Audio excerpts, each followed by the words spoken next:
The Phoenix Suns defeat the Minnesota Timberwolves 114-113, snatching a victory from the jaws of defeat on a Collin Gillespie game winner. How did they do it? Let's talk about that much more on this edition of Locked On Phoenix Suns.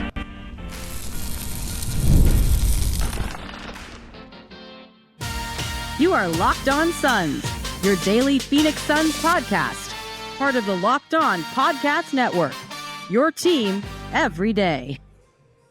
What is up, and welcome back into Locked On Phoenix Suns. My name is Benjamin Garcia, host of The Ben Garcia Show, Monday, Wednesdays, and Fridays at 8 a.m. on YouTube, where I talk all things Arizona sports, morning show style, and a credentialed Phoenix Suns media member covering your Phoenix Suns 365 days out of the calendar year. That's why we call it your team every day here at the Locked On Podcast Network, the world's #1 sports podcast network. That is a statistic. That is not hyperbole.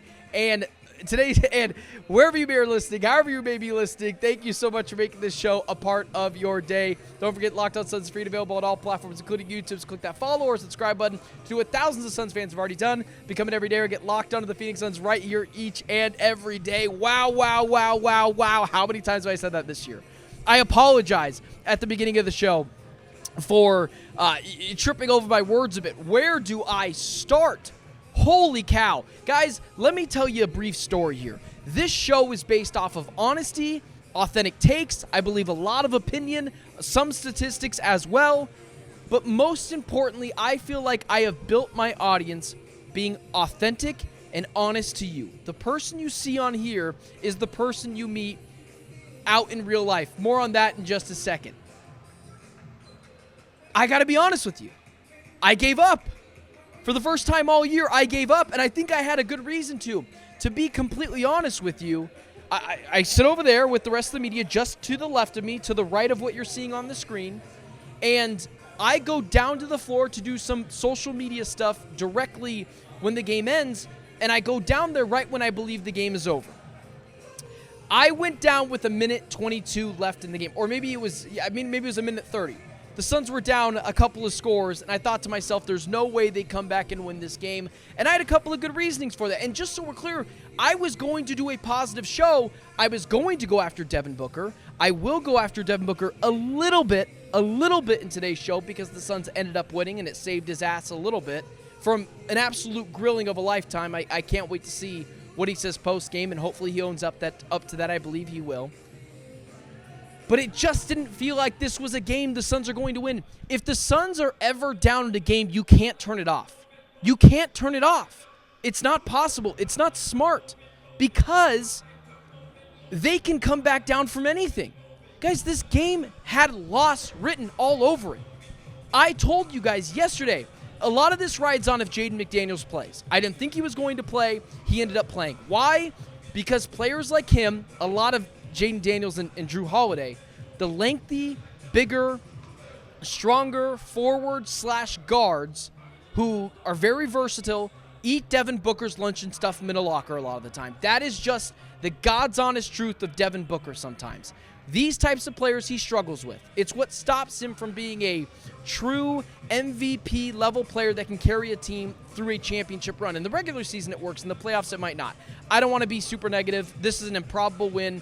But I wanted to list that because the Suns should not have won this game. They should not have won this game. Just like how they shouldn't have lost the game against the Atlanta Hawks, they shouldn't have won this game. Look, it all evens out at the end of the day. Because no Jalen Green, no Grayson Allen. Throw Rasheer Fleming out there. They could have used him tonight. No Rasheer Fleming. Devin Booker is shooting tour dates. Devin Booker fouls out of the game. The Suns blow an 18-point lead. By the way, side note, they've had an 18-point lead in each of their last 8 games, 10 of their last 11 games. And still somehow they win. And I want to break it down for you. I want to be able to sit here and say, well, this is how the Phoenix Suns did it. There is no blueprint. There's no blueprint for that. Don't let anyone fool you into thinking there is. You're down a couple of different scores late in this game. There's no blueprint for coming back for that outside of capitalizing on the opposing team's mistakes. And you know what, man? Point and laugh at the Minnesota Timberwolves. And we're going to do that a little bit tonight. But the Suns were down At one point, 113-107 with 49 seconds left to go in this game. Jordan Goodwin hits a three-point jumper. By the way, with no Devin Booker in this game. He's already fouled out at this point. Julius Randle loses the ball on a turnover. Absolute bleeping loser that guy is, that we'll talk about here in just a second. Jordan Goodwin makes a two-point bucket, 113-112. Dillon Brooks, Julius Randle, bad pass. Suns get the ball. Suns challenge a horrendous offensive foul call. They get the ball back. The Suns, Joe Ingles goes to the line, misses both. Anthony Edwards goes to the line, misses both free throws. Chicken for everyone in here. Ryan Dunn gets the rebound. Collin Gillespie goes down, makes a 9-foot driving floater. And holy cow, those people out there that wanted Chris Paul over Collin Gillespie, do you understand why you're wrong now? Do you understand why you're wrong? Collin Gillespie is not just the Energizer Bunny. He's not just someone that comes out here and, is looking to drop a couple of buckets and be a pesky defender. Like, that's Jordan Goodwin. Collin Gillespie is a real deal NBA player. 20 points, 7 rebounds, 4 assists, played really well defensively. When the Timberwolves were hunting him defensively late in this game, he played well defensively. Do you regret the Chris Paul thing now? This is a great thing to be wrong about. And side note, after the Suns have this improbable victory, and this is just like a cool moment that I want to share with you guys, I'm walking up the elevator, literally fresh off of doing a social clip, heading up to do this podcast. Mark Williams' parents, I believe it was, and I want to get their names right, very, very sweet people. Alex and Margaret Williams. And I believe it was Mark Williams' little brother or son was there as well. I believe it was his son and his wife was. And they come up to me and they scream out my name. They say, Benjamin. And I'm like, what's that? Am I in trouble?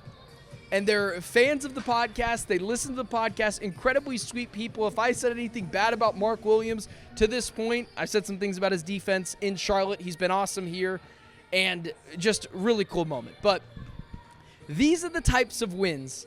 Alex and Margaret Williams, wanted to shout them out. Just super great people. So cool to be able to have people like that listen to this podcast. Very kind people. His wife as well, very kind. His son, I believe it was his son, very kind. Just ecstatic to meet me, and I was more ecstatic to meet them. It was awesome. These are the types of wins that elevate you and change expectations, because as said before, Devin Booker is shooting tour dates. He fouls out of this game. Has a very, very selfish technical foul that we'll get into later. No Jalen Green, no Grayson Allen, the Suns win. The Suns win. Guys, the show that I was going to do was, you know what? The Suns lost, but did they really? Did they really lose? Because it doesn't feel like it to me. They got outscored in the third quarter, 33-19. It felt like going into that fourth quarter, they were going to be down 10 to 12 to 15 points. And that just didn't happen. They were down 1 point going into the fourth quarter. And they were down 6 points with 49 seconds to go. They outscore the Minnesota Timberwolves 33-31 the fourth quarter and win this game. That is I don't know what to, that's a culture. This is a culture win. It's a signature win. It's a Jordan Ott W. It is the epitome of you can outplay us for, what do you want to say, 30 minutes of this game, especially in the second half. You can dominate us in the second half. It doesn't matter. Because you better play your A-plus game 48 effing minutes or you are going to get bit right in the ass. And the Minnesota Timberwolves were snake bitten tonight or sunburnt by the Phoenix Suns. You want to hoot and holler? Gosh, what am I, 80 years old? You want to clown Dillon Brooks? Oh, we'll get into that in just a second. Anthony Edwards. You guys always try to tell me, oh, you got this affinity. I cannot stand Anthony Edwards. Basketball player, really good. I don't like the person. I think he's whatever. We'll get to that in a second. I can't stand Anthony Edwards at all. He is the epitome of everything like that Dillon Brooks isn't.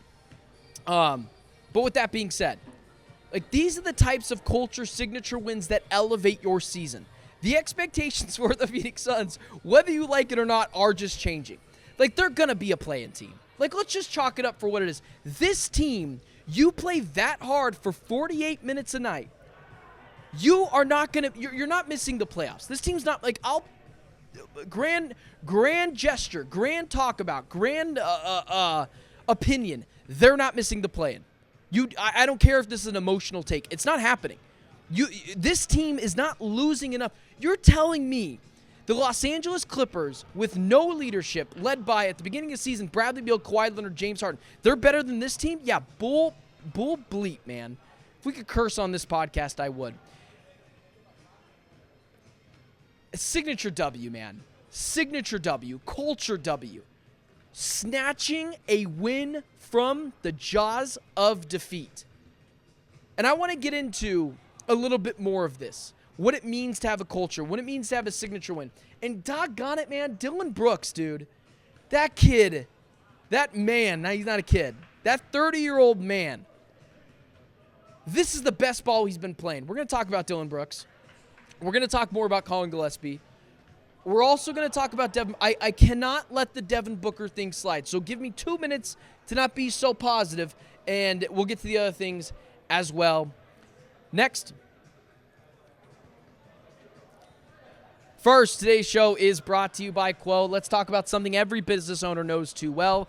Missed calls. When a customer tries to reach you and you can't get through, that's money slipping away. Quo, spelled QUO, is the smarter way to run your business communications, so you never miss an opportunity. Quo is the #1 business phone system built for 2025, not 1995. It's simple, modern, and designed to help you communicate faster, look more professional, and stay connected wherever you're working. I love that Quo works right from your phone or your computer. No extra devices, no clunky landlines. Your whole team can share one number and collaborate on calls and texts like a shared inbox, which means customers get help faster. The built-in AI is a game changer. It logs your calls, writes summaries, and even sets up follow-ups automatically. Try Quo for free at quo.com/LockedOnNBA. That's QUO.com/LockedOnNBA. And yes, you can even keep your existing number. Quo, no missed calls, no missed customers. Today's episode is also brought to you by DoorDash. The NBA season is heating up, and DoorDash has found the perfect way to keep fans in their bag all season long.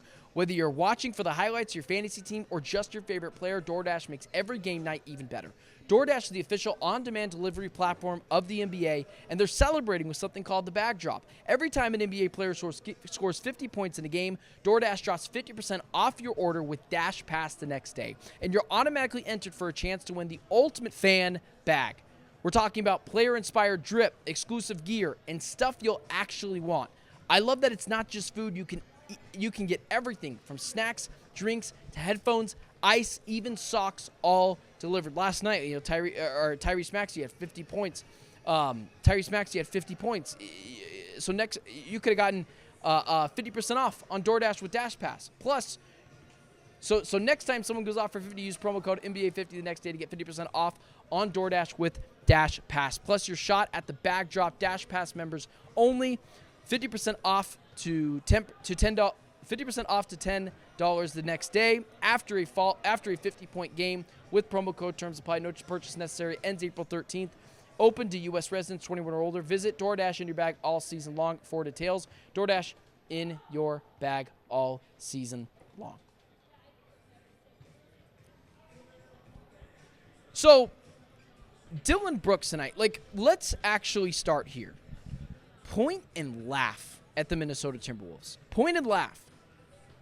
That team, full of a bunch of front runners and a bunch of dudes that I just dislike. I dislike Julius Randle as a basketball player. I think he's a cheap. I remember years ago, basically knocked out Cam Johnson for a month because he's just at times he can be a dirty basketball player. Anthony Edwards and that entire Minnesota Timberwolves bench. You would have thought they were up by 30 the way that they were acting late in this game. Trying to get in Dillon Brooks' head. The officials are terrible, but even if the Suns would have lost tonight, I would have not blamed officiating. The officiating tonight was awful. That bench is going at them. I tweeted something out. If Dillon Brooks wants to be, whatever, the reincarnation of MJ, he's nowhere close to that, but whatever. If he wants to be that, go for it. You want to try to, if that's what your avenue wants to be, cool. I tweeted this out. I'm here. I'm watching the game. I'm watching Dillon Brooks the delusional man Dillon Brooks that he is, who me and Donnie Drew and of Cardinals on SI and Suns on SI were joking that, like, Dillon Brooks throws on a uniform, looks in the mirror and says, go in there and make it about you, but in all the good ways. And from the jump, he's pushing around Julius Randle. And just so we're clear, bodied Julius Randle tonight. Bodied Julius Randle defensively. Julius Randle was in his feelings because Dillon Brooks was bodying him.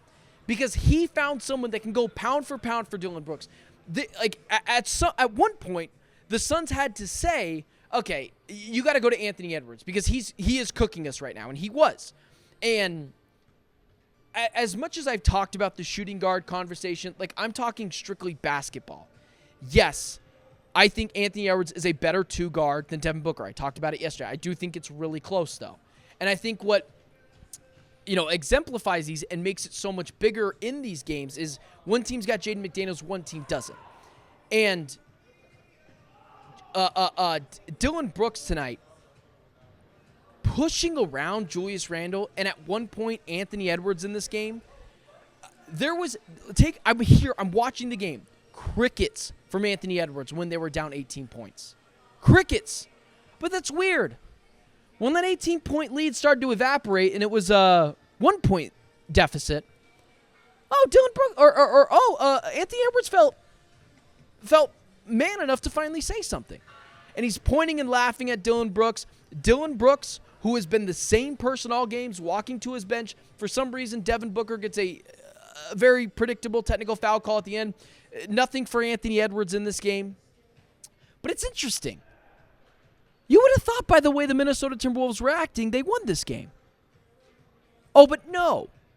Because that team's full of a bunch of players that don't know how to win. Hence why Anthony Edwards hasn't made the NBA Finals yet. Hence why the Minnesota Timberwolves have been stopped short of expectations multiple times. Like, that team's full of a bunch of front runners, man. And I was recording a social media breakout, and I would never, like, I'm not interested in making it about me and getting in players' faces, or, like, I don't want to do that. That's not me. But I'm recording it, and I'm doing this kind of the same exact rant as I'm doing now. And a couple of players walk by me and kind of hear me saying it, and gave me a couple of different looks. But it's true. You don't get to do that. You don't get to do that. You want to be Mr. Loudmouth, get up in the opposing team's face all game long like Dillon Brooks always does. But if you want to keep your mouth shut, keep your mouth shut. When you are down 18-plus points, just be the same person is all I'm saying. And the pointing and taunting and the laughing at Dillon Brooks and trying to get under the skin of Dillon Brooks, let me just put it out here right now. Dillon Brooks is the best player on the court tonight. Not Anthony Edwards, not Devin Booker, not Julius Randle, Dillon Brooks. Big shot after big shot after big shot from Dillon Brooks. And you know what? I saw a rant from Dan Bickley of Arizona Sports, and it's the rant that I did 2 months ago. But again, like, no shade at Dan Bickley. Just like I said the same thing. What happens when you take Kevin Durant off the Suns, which you went and got, but you kind of traded the culture for him, losing Mikal Bridges, losing Cam Johnson, and inserting Kevin Durant, and you say to yourself, well, when you got Kevin Durant, you got all the talent and the great player, and this is no shade at Kevin Durant. I'm not interested in shading Kevin Durant. This is about the Suns.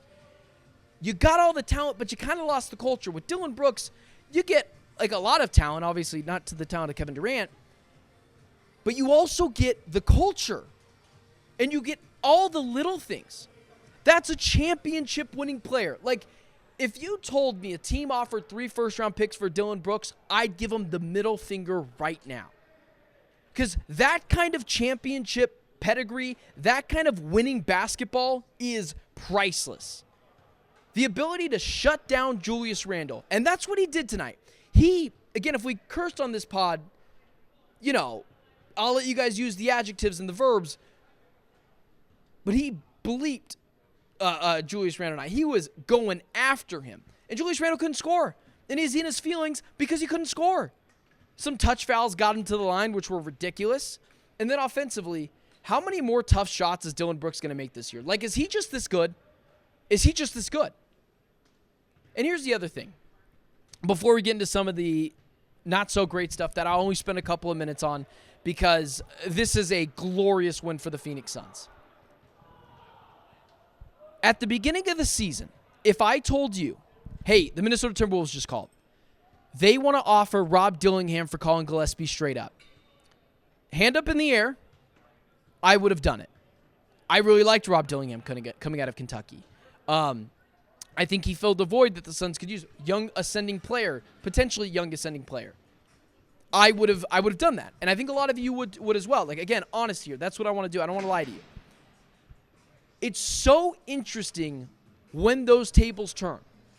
Because the Minnesota Timberwolves called the Suns right now and said, hey, they met in the tunnel right now and said, hey, we want to do a one-for-one swap. Collin Gillespie for Rob Dillingham. The Suns, if they were talking and phone in person, if they got this call tomorrow, and they said, Rob Dillingham for Collin Gillespie right now, the Suns would fart in the phone and then hang it up. That's how vast the talent disparity and winning basketball is from Rob Dillingham to Collin Gillespie. And that's not a slight at Rob Dillingham. He was actually pretty good tonight. One of his better games as a pro. I thought very timely buckets, but it was dwarfed in the comparison of Collin Gillespie tonight. As we look at the statistics from Collin Gillespie tonight, obviously we know he had the game winner, but that takes balls, man. That takes real basketballs to be able to go down the court and not hesitate and hit a game winner. And that's why I phrase it. At the beginning of the season, you probably would have traded Collin Gillespie for Rob Dillingham. Now, if the Suns got that phone call, they pull down their pants, fart in the phone, hang it up. Because it would be a disrespectful question to ask at this point. Collin Gillespie, 20 points tonight, 7 for 12, 4 for 7 in 34 minutes, a team high plus 14. Man, I feel so good about my Collin Gillespie over Chris Paul take in the offseason. Like, do you see the joy on my face? Like, forget the Suns deserving this. Forget it. You deserve this. You deserve it. Fan who had to endure the last couple of seasons of despair and anxiety and playing from behind. You deserve this. Forget the Suns. They're millionaires. Like, yeah, they deserve it too. They're a great team. Culture, Jordan Ott, like all this stuff. Like, cool. But like, you deserve it. This was easily the most intense, electrifying basketball game I've ever been a part of. And not been a part of, but I've ever witnessed. That's what it was. The most electrifying game I've ever seen live and witnessed in person. Wow. What a win, man. What a freaking win. Let's talk about Devin Booker really quickly. Let's talk about Jordan Ott as well, who I didn't think had a great game. But, and let's do that all next.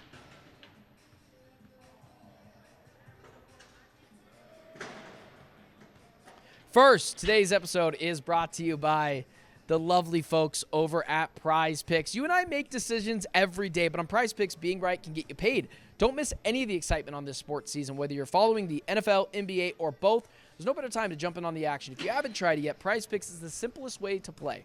Just pick more or less on at least 2 player stats, and if you get them right, you win. It takes less than 60 seconds to start a lineup, and you can play anywhere PrizePicks operates, including California, Texas, and Georgia. I've been using PrizePicks both during Sundays and NBA tip-off. It keeps everything exciting. I like picking my favorite players. Like, despite what some people think about me now, I love to pick like Kyler Murray on his over passing yards or more passing yards, and Devin Booker to have over 20 points. Like, it's just a ton of fun. The new stacks feature is a game changer. You can now pick more on Steph Curry's points, threes, and assists in the same lineup. Plus, if one of your players leaves with an injury, the injury reboot saves my lineup from a loss. Download the PrizePicks app today and use code LOCKEDONNBA to get $50 in lineups after you play your first $5 lineup. That's code LOCKEDONNBA for $50 in lineups after you play your first $5 lineup. PrizePicks, it's so good to be right.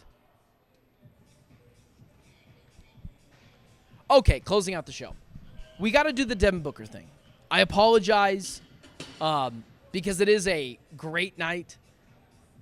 Expectations changing. How far could the Suns team actually go? We'll talk about that more, potentially after Sunday's game. But this is the bad from tonight. Devin Booker was terrible. And it was kind of predictable.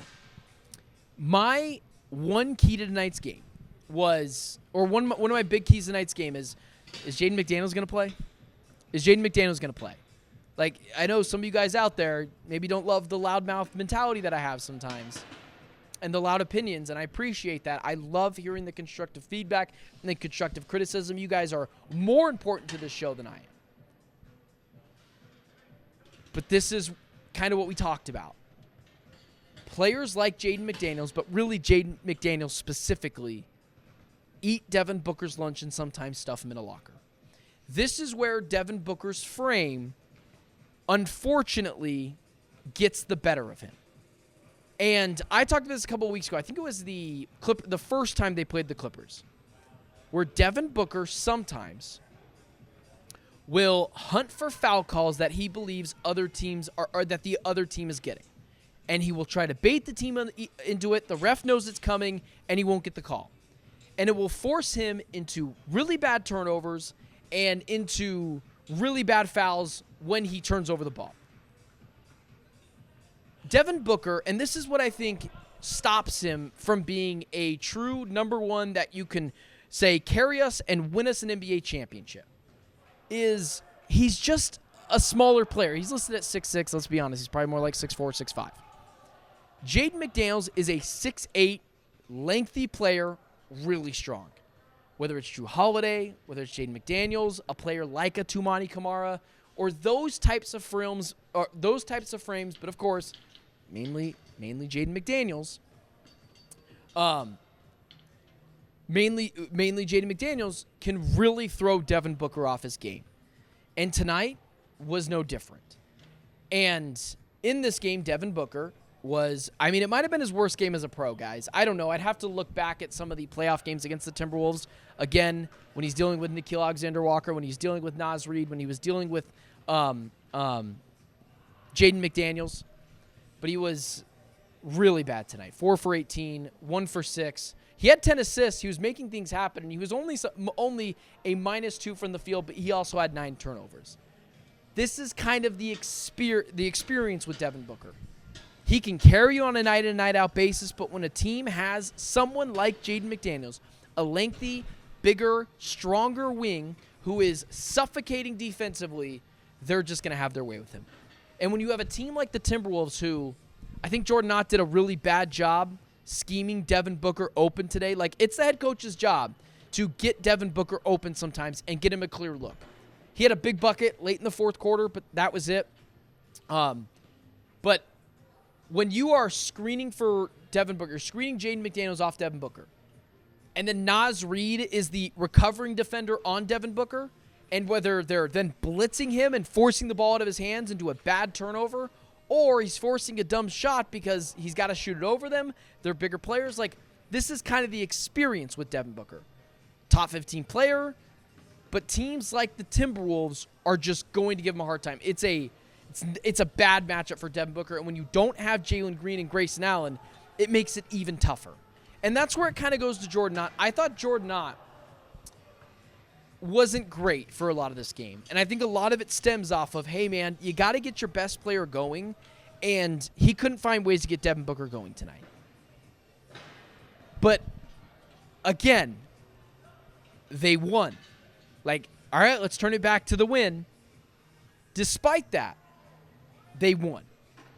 But the worst part about it was, and this is actually what I was going to lead my show with, what I was going to lead Locked On Suns with. That was the most selfish technical foul call of Devin Booker's career. Again, not hating on Devin Booker. Like him infinitely more. I love him as a basketball player, and I love him as a person. This is just me being brutally honest with you. I don't want to lie to you. That was the worst technical foul call of Devin Booker's career. Just because you're having a bad night, just because you're having a monstrosity of a night, you can't do that. You cannot simply nearly cost this team a game. I thought when Booker got that technical foul chirping at the referee that the game was over. And Devin Booker has to ask himself, what does that do for this team? What does it do chirping at the official? They're bad all night. You think now they're going to change? This is kind of the experience with Booker sometimes. Sometimes he will get in his head. And I'm not here going to condemn Devin Booker like I was early in the season when he was bad for a stretch of games. It's one bad game out of a stretch of 10 where he's been really good. Or not a negative at all. A plus, if you will. All I'll say is, and I'll leave it at this because they won, that can't happen. You cannot drag the team down that already is down Grayson Allen, Jalen Green, and then throw in the proverbial towel, dropping whatever F-bomb or whatever curse word you wanted to throw at the official. Who does that help? Who does that help? You need to check your emotions. And Booker knows that. And I'm sure he'll take accountability for it. Again, this is not an anti-Devin Booker thing, but it would have led this show if they lost this game. I would have said, that game's on Devin Booker. That game's on Devin Booker. Just because things aren't going your way doesn't mean you bring the rest of the team down with you. Gosh, did you see how demoralizing it was to Jordan Goodwin when he's trying to push Devin Booker away, trying to verbally apologize to the ref, and they call the technical foul? I thought it was over. I thought they were mentally beaten. But credit to this team because they weren't. And right now, the Suns are just better than the Timberwolves. And the Suns are just in the playoffs. Quick standings check. Yeah, while you guys are all worried about the play-in, me as well, the Suns are just firmly in the playoffs now, the 6th seed. And it's November 21st. The Suns have the same amount of wins as the Houston Rockets. Damn, man. That was fun. Good victory. Suns have another game coming up on Sunday. We will be here, same exact place, talking about this game right here with hopefully the Suns win banner right behind me. Massive W for the Suns. The thing that you need to learn, if you didn't hear anything else from this game, is no lead is safe against this team, and never give up. Don't do what I did. Don't walk down and don't be like, oh, yeah, it's over. Because you're going to look like a fool. Because you're going to get your ass beat. And the Minnesota Timberwolves, how was that ass beaten? How was that? Hey, Ant, you still talking? You still talking, Ant? You still yapping? You still yapping? I didn't hear you talking previous to that 18-point deficit. I didn't see you talking. I saw a guy that was turtle shelling a little bit. I saw Nas Reed turtle shelling a little bit. Julius Randle. Oh, I saw you. You guys weren't talking in this game. You weren't talking at all. And I saw the Minnesota Timberwolves fans chirping online after I said that. And what was Dillon Brooks? Dillon Brooks was the one yapping all game. But there was one guy who backed it up. Oh, how'd that feel? How'd that L feel? How did it feel, Anthony Edwards, missing the final 2 free throws of this game? Woo! That must have hurt, man. Golly, that must have hurt. Oh, man. Well, hey, have fun in the play-in. Have fun scrimmaging it out in there. The real teams are going to be in the 6th seed right now. So, was that fun? Did someone blow? Did someone blow a lead late in this game? Oof, tough. That must be tough. God, I can't stand Anthony Edwards, and I really can't stand Julius Randle either. Sorry, had to talk about that late in this game or late in this podcast. With that being said, guys, follow me on all social media platforms at Ben Garcia Show. Don't forget to like, share, subscribe. We'll get deeper into this later on in the week. Hopefully, the Suns pull out another massive W against a Stephon Castle, Victor Wembanyama-less San Antonio Spurs. Good win for the Suns, guys. You deserve this. I know the players deserve it too, but you also freaking deserve this. That being said, don't forget to like, share, subscribe, follow me on all social media platforms at Ben Garcia Show. What a big win. Talk to you guys on Sunday.